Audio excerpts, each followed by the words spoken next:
You have probably heard the terms before: pulse, beat, meter, tempo, rubato, rhythm. But have you ever wondered what is the difference between those in music?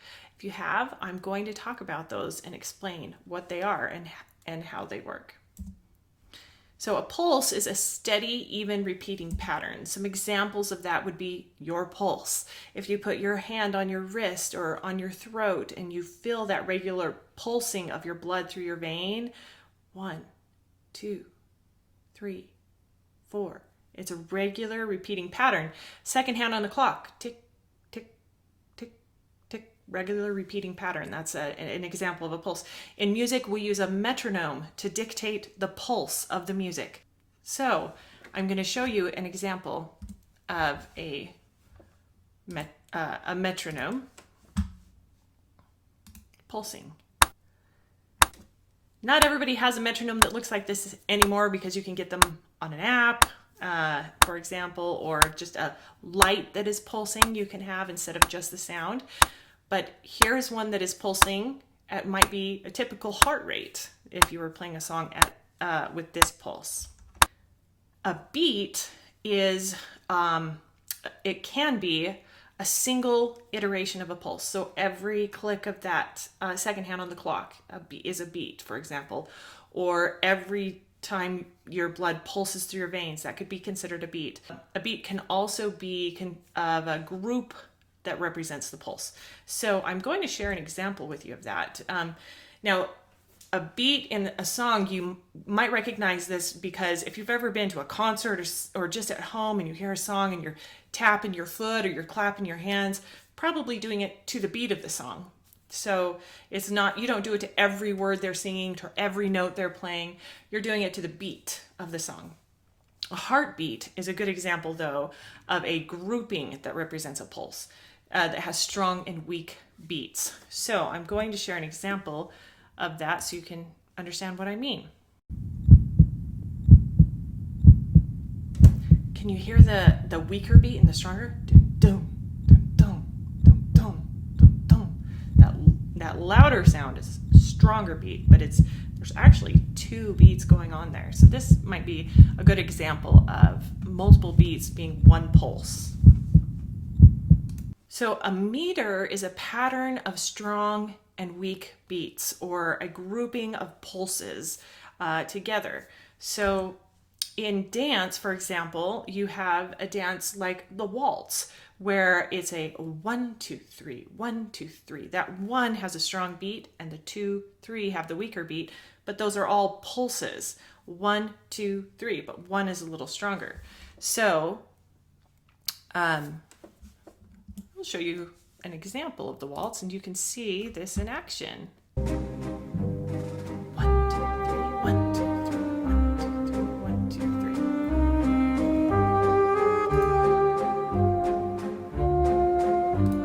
I was just learning that with my husband the other day. That's a fun dance. The polka would be an example of a piece that is a 1, 2, 1, 2, 1, 2. 1, 2, 1, 2, 1, 2, 1, 2, 1, 2, 1, 2. So those are examples of groupings of beats, groupings of pulses where they're strong and weak. Tempo is the speed of the pulse. So your heart rate, for example, maybe it typically is around 60 beats per minute, but maybe when you're exercising, it rises to 80, 90, 100, 120 beats per minute. Maybe when you're sleeping, it lowers to 50 beats per minute or something like that. So it's the speed of the pulse. An example of that I found interesting, I got a Fitbit that is a watch that measures your pulse. And it also measures how many steps you take a day. And I would do my piano practice and it would say I had so many steps, and because my hands were moving and it thought I was taking steps. But the thing that was interesting was that my pulse matched the tempo, the pulse of whatever I was practicing. So if I was practicing something very slow, my heart rate was slow. If I was practicing something very fast, my heart rate was fast. So you may be exercising when you play the piano and don't even realize it. So that was an interesting thing to notice. Um, Also, your emotions can be tied up with tempo. So I got my degree in music therapy, and I did an internship working with individuals who had late stage Alzheimer's and dementia. And sometimes they experienced agitation, just frustration with activities of daily living. And so I would go in and bring music that had a higher tempo beat, and what it did is it created an emotional validation of their heartbeat, which was at a faster rate because it was agitated. And then I would slowly introduce pieces that had a slower tempo, and they would actually lower their heart rate and help them to get to a place of relaxation and not agitation. And that was a really interesting study. It was effective. Music is very powerful in regulating what happens in our bodies. I also did this for my son, who had pretty bad colic and would just cry and cry and cry.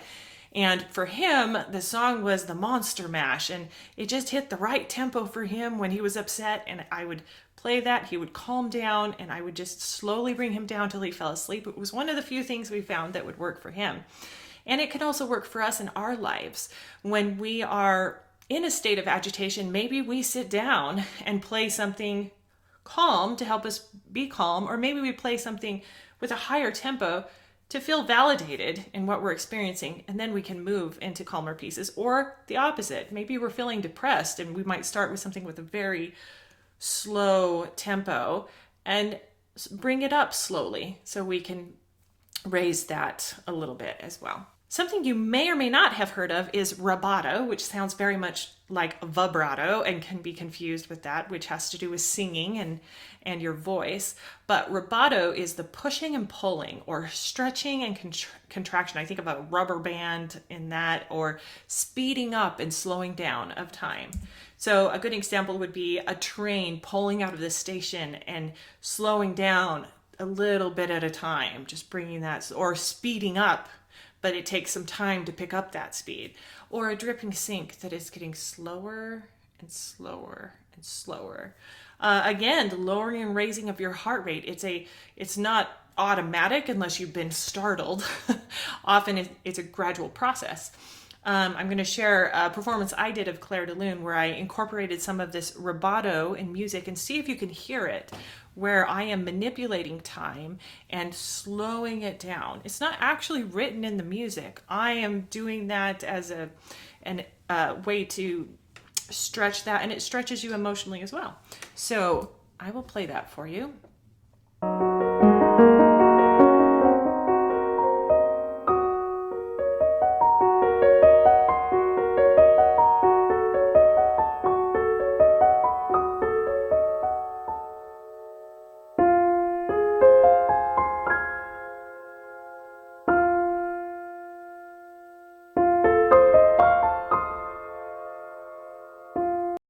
This stretching can also create a sense of suspension, like you're hanging on and waiting for what's going to happen. Like if you're waiting for them to play the next note, you're suspended, and then they play it and you have a release. And so rubato is probably one of my favorite things to play around with in musicality, which we'll be getting into in our next video. Rhythm, a definition I like is that it is measured motion. So if you've ever heard this secret knock, that came from a little saying that was shave and a haircut, 6 pence. And maybe at some point a shave and a haircut cost 6 pence. I'm not sure exactly where that came from, but that's a very common rhythm that people are familiar with. There's rhythms in daily living. We get up in the morning, we go to sleep at night, and if your circadian rhythm gets off, it can be hard to fall asleep when you need to fall asleep, and wake up. We need to wake up. That happened to me when I did a night shift, and it threw my circadian rhythm off. It took a little while to get that back into play. Also seasons, the patterns of planting and growing and harvesting, all of these are rhythms of life. Rhyming and poetry definitely has rhythm and pattern. 1, 2, buckle my shoe. 3, 4, shut the door.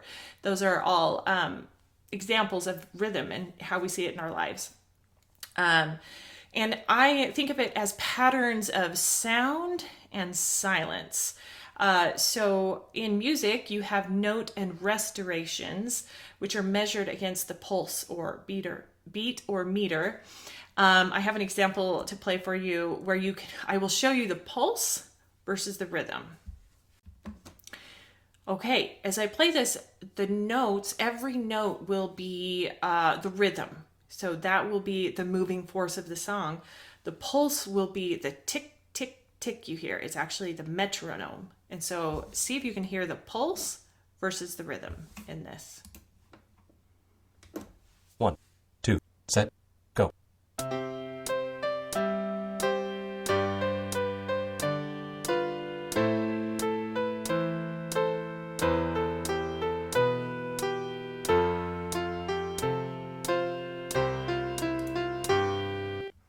Could you hear it? Could you hear the pulse versus the rhythm, the metronome versus the notes being played? That is an example of rhythm versus pulse. A great example of rhythm is a drumming section because they isolate rhythm away from pitch. And so you can focus just on the rhythm. The way our bodies process rhythm, it's in a part of our brain called the basal ganglia, and that part of the brain controls movement and action. So we actually have a physical reaction to the rhythm in music. So one example I used to do music for first and second graders in school, and I would do this little song for them to get them moving, and it had directions to move them called Put the Beat in Your Feet. I think it was music for little Mozarts is where it came from.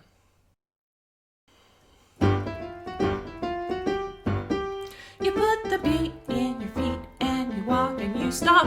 Freeze, 1, 2, 3. You put the beat in your feet and you walk and you stop. Freeze, 1, 2, 3. You put the beat in your feet.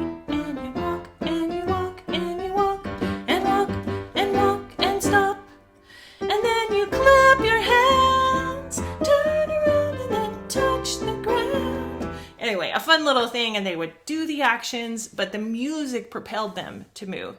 And anytime you've been to a dance or anywhere where there is music, sometimes you cannot help yourself from tapping your foot or moving to the music. That's where that's coming from.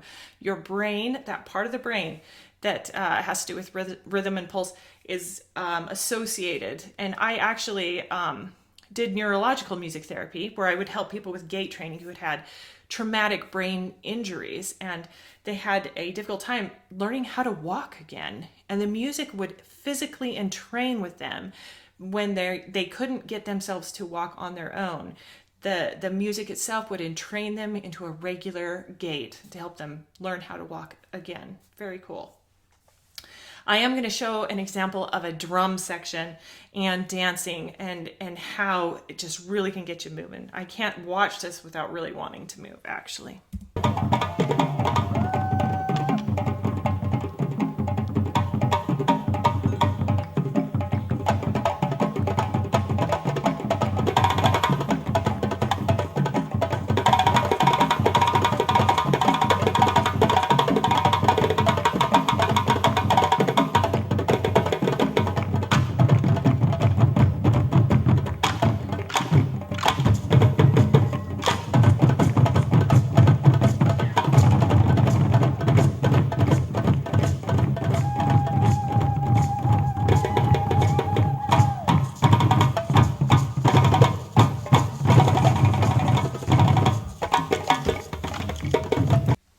Isn't that fun? Do you see how they really get you moving with that rhythm and how they're playing the drums and moving around? Okay, so one of the last things we are going to learn about is, what do they all have in common? Why am I talking about all these different things in this video? They all have to do with the experience, measurement, or manipulation of time. And I love how music affects us and coming to understand why it affects us as well, and how we as musicians can learn to affect other people through our music. So hopefully, as you're trying to incorporate these concepts into your playing, you will understand how they all fit together and how they all work. I hope that was helpful.